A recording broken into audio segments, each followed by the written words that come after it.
दरभंगा राजद जिला अध्यक्ष उदय शंकर यादव ने प्रशासन पर मिलीभगत का आरोप लगाया है। बड़े स्तर पर खनन का राजस्व की हो रही लूट और बागमती नदी से बालू एवं मिट्टी का हो रहा अवैध खनन, पर्यावरण का भी हो रहा नुकसान। जिलाध्यक्ष ने दरभंगा जिलाधिकारी से जांच कराने की गुहार लगाई है। राजस्व की हुई चोरी दोषी पर कार्रवाई हो, नहीं हुआ जांच तो लेंगे न्यायालय की शरण। दरभंगा डीएम राजीव रोशन ने कहा कि जिला खनन पदाधिकारी को खनन के प्रावधानों के तहत काम को देखना होता है। उसमें एक निर्धारित प्रक्रिया होती है, जहां पर माइनिंग के लिए विज्ञापन के माध्यम से प्रक्रिया भी की जाती है। पर्यावरण इत्यादि का अनुमति लिया जाता है। अगर कोई गलत है तो नियम संगत कार्रवाई की जाएगी। जहां तहां से मिट्टी कटेगी तो उसका नुकसान पर्यावरण को भी होगा, खेती को भी होगा, उसे देखना होगा। हमें घाट मिला, 21 तारीख को वर्क ऑर्डर मिला और काम रुका हुआ है सिर्फ इस वजह से जो कल को मेरे ऊपर न सारा चीज को मढ़ दिया जाए। जो बालू का ठेकेदार जो है वो खनन शुरू किया है और वही कर लिया। इसीलिए मैंने 12 किलोमीटर का ड्रोन कैमरा से वीडियो बना के और प्रशासन को जांच के लिए भेजे। जिस बागमती नदी में मिट्टी का एक छौ भी नहीं काटना है, उस बागमती नदी का आप हाल अगर घूम के देखिएगा तो आपको पता चलेगा जो कितने नदी का बहाव कर दिया गया है। बहुत ऐसे नदी है जिसको नया नदी बांध से काट के देखिए, आप सामने में देख रहे हैं, देखिए बना दिया गया है और बालू का अवैध खनन हो रहा है। यह जिम्मेवारी किसकी है? अपने प्रशासन की है। हम जो खनन अधिकारी को जाके बोले जो मैंने घाट का टेंडर लिया है, आपके कार्यालय से कार्यादेश निकला, लेकिन कार्यादेश से पूर्व वर्तमान का स्थिति क्या है वह आप मेरे साथ चल के मुआयना कर लीजिए जो मैं काम स्टार्ट कर सकूं।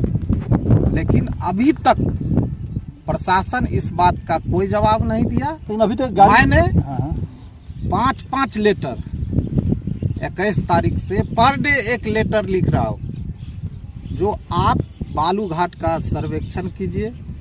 बागमती नदी के अंदर कितने नदियों को दोबारा से खून लिया गया है उसकी जांच कर लीजिए, जो कल को मेरे ऊपर कोई आलांछना न लगे।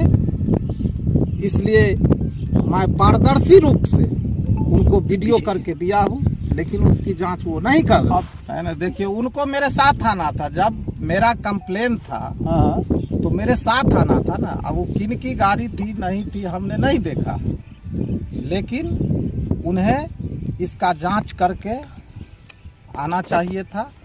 और मेरे सामने में घाट का अगर अगल बगल पर्यावरणीय क्षेत्र जो है उसके अंदर और बाहर में कितना खनन हुआ है उसको देखकर, और अवैध खनन करने वाले इतना बड़े बड़े गड्ढे हो गए, 60 फीट 70 फीट कॉपलेन चल रहा है। अभी भी जब खनन पदाधिकारी जब आप बोल रहे आए हैं तो अभी तो कॉपलेन चल रहा था, तो कहाँ उनको जाके पकड़े।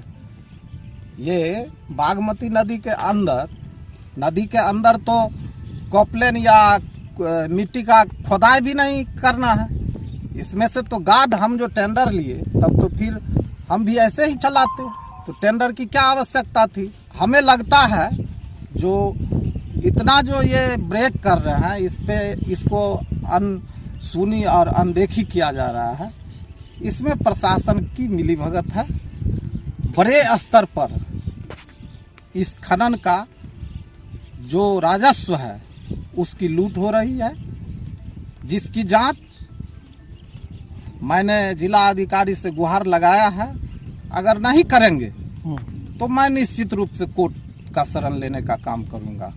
और आप देखिए यहाँ है ये बांध, उधर कैमरा घुमाइए आप, बीच सेंटर पे इधर खनन हो रहा है, इधर आपको बालू का घाट है। इसको कौन पकड़ेगा, कौन जिम्मेवार है इसका? आप देखेंगे तो बागमती नदी का मैंने 108 पॉइंट दिया है, जो 108 पॉइंट पे खनन चल रहा है। जिसमें एक पॉइंट पे कोई भी ऐसा पॉइंट नहीं है जिसमें 500 से अधिक गाड़ी चल रही है, लेकिन प्रशासन क्यों गौन है? देखिए, ये सारा जिम्मेवारी खनन पदाधिकारी को होता है। उनका ये काम है जो नदी के अंदर हम अवैध खनन न करने दें। हम अगर किसी को माइनिंग प्लान बनाकर हम रॉयल्टी लेकर अगर मिट्टी काटने के लिए देते हैं तो नदी के अंदर बालू काटने की परमिशन नहीं है। वो कहाँ पे काट रहा है, किस खाता और खेसरा का उन्होंने ये दिया है रॉयल्टी, उसकी भी जांच होनी चाहिए और स्पष्ट रूप से राजस्व की जो चोरी की है उन्हें सजा मिलना चाहिए।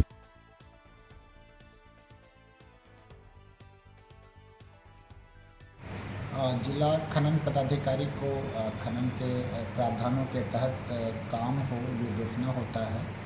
जैसा कि आप बता रहे हैं, उसमें एक निर्धारित प्रक्रिया होती है जहां पर हम लोग माइनिंग के लिए विज्ञापन के माध्यम से प्रक्रिया भी की जाती है, जिसमें पर्यावरण इत्यादि का अनुमति लिया जाता है। तो इस संदर्भ में हम लोग जो जिला खनन पदाधिकारी हैं उनसे अपेक्षा करेंगे और अगर कोई गलत किए होंगे तो उन पर नियम से लटकाएंगे। जहाँ तक सफ़ेद बालू और ये मिट्टी वाली खनन की बात है तो इसमें अभी हम लोग बंदोबस्तधारी जो हैं वैध, उसकी प्रक्रिया माइनिंग डिपार्टमेंट के द्वारा निकाली जाती है और हायाघाट में जो आप बता रहे हैं वहाँ पे एक बंदोबस्तधारी के द्वारा प्रावधानों के तहत प्रक्रिया की भी गई है। तो ऑब्जेक्टिव ये रहता है कि जो नदी में गाद जमा हो रहा है तो उसकी निकासी हो जाए, जिससे जल प्रवाह नदी का बना रहे। लेकिन जहाँ तहाँ अगर मिट्टी कटेगा तो उसका नुकसान पर्यावरण को भी होगा और खेती को भी होगा। इसे देखना